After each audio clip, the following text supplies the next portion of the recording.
حضرت عبداللہ بن عباس رضی اللہ تعالیٰ عنہ فرماتے ہیں کہ ایک مرتبہ حضرت جبرائیل علیہ السلام حضور کے پاس تشریف لائے اور حضور بڑے پریشان بیٹھے ہوئے تھے۔ تو حضرت جبرائیل علیہ السلام نے عرض کیا کہ اللہ جل شانہ آپ کو سلام عرض کرتے ہیں، اور اللہ رب العزت فرماتے ہیں کہ محبوب آپ بڑے پریشان ہیں، کیا بات ہے؟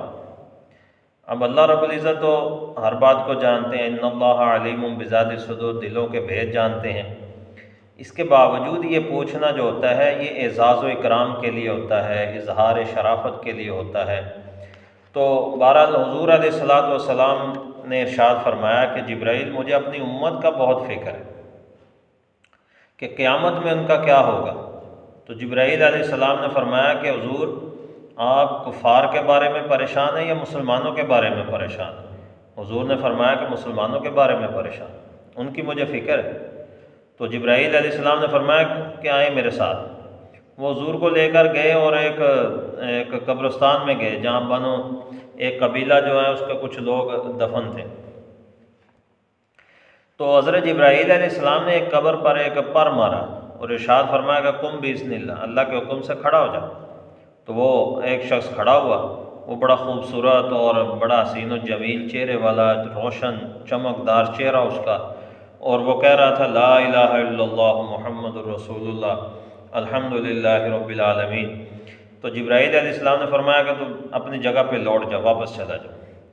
پھر ایک اور قبر پہ پر مارا، اس میں سے ایک اور آدمی کھڑا ہوا جو بڑا بدصورت تھا اور بگڑی ہوئی شکل تھی۔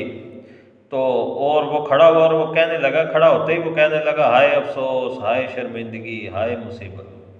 تو جبرائیل علیہ السلام نے پھر فرمایا کہ تو اپنی جگہ لوٹ جا۔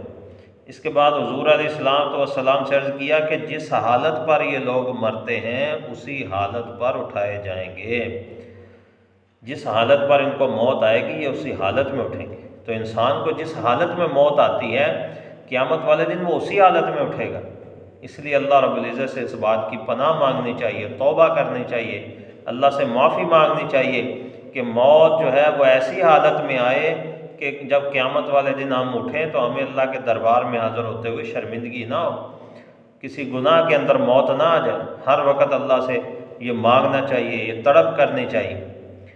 اللہ کے نبی علیہ والسلام کی مبارک حدیث ہے، آپ نے فرمایا کہ لا الہ الا اللہ والوں پر نہ قبروں میں وحشت ہے، نہ میدان حشر میں ان پر کوئی وحشت ہے، نہ ان پر موت کے وقت کوئی غم اور پریشانی ہوگی، نہ موت کے وقت ان پر کوئی غم طاری ہوگا۔ اور یہ لا الہ الا اللہ والے کون ہیں؟ وہ لا الہ الا اللہ والے وہ لوگ ہیں کہ جنہوں نے اس کو اپنی زندگی کا نصب العین بنا لیا۔ ایک ہے لا الہ الا اللہ کا وظیفہ کر لینا، ایک ہے لا الہ الا اللہ کے اوپر عمل کر لینا۔ تو لا الہ الا اللہ محمد رسول اللہ جس نے اس کو اپنا وظیفہ بنا لیا، یعنی لا الہ الا اللہ والا سادہ لفظوں میں وہ ہے کہ جسے دور سے دیکھ کر ایک آدمی کہتا ہے یار وہ اللہ والا جا رہا ہے۔ تو یہ جو اللہ والا ہے نا، ان کے لیے قیامت کے دن موت کے وقت قبر میں حشر میں کسی جگہ پر نہ کوئی غم ہوگا، نہ کوئی رنج، نہ کوئی فکر، نہ کوئی پریشانی، بلکہ یہ بڑے خوش و خرم ہوں گے۔ تو موت جس حالت میں آئے گی اسی حالت میں قیامت والے دن انسان اپنی قبر سے سر سے مٹی جھاڑتا ہوا اٹھے گا۔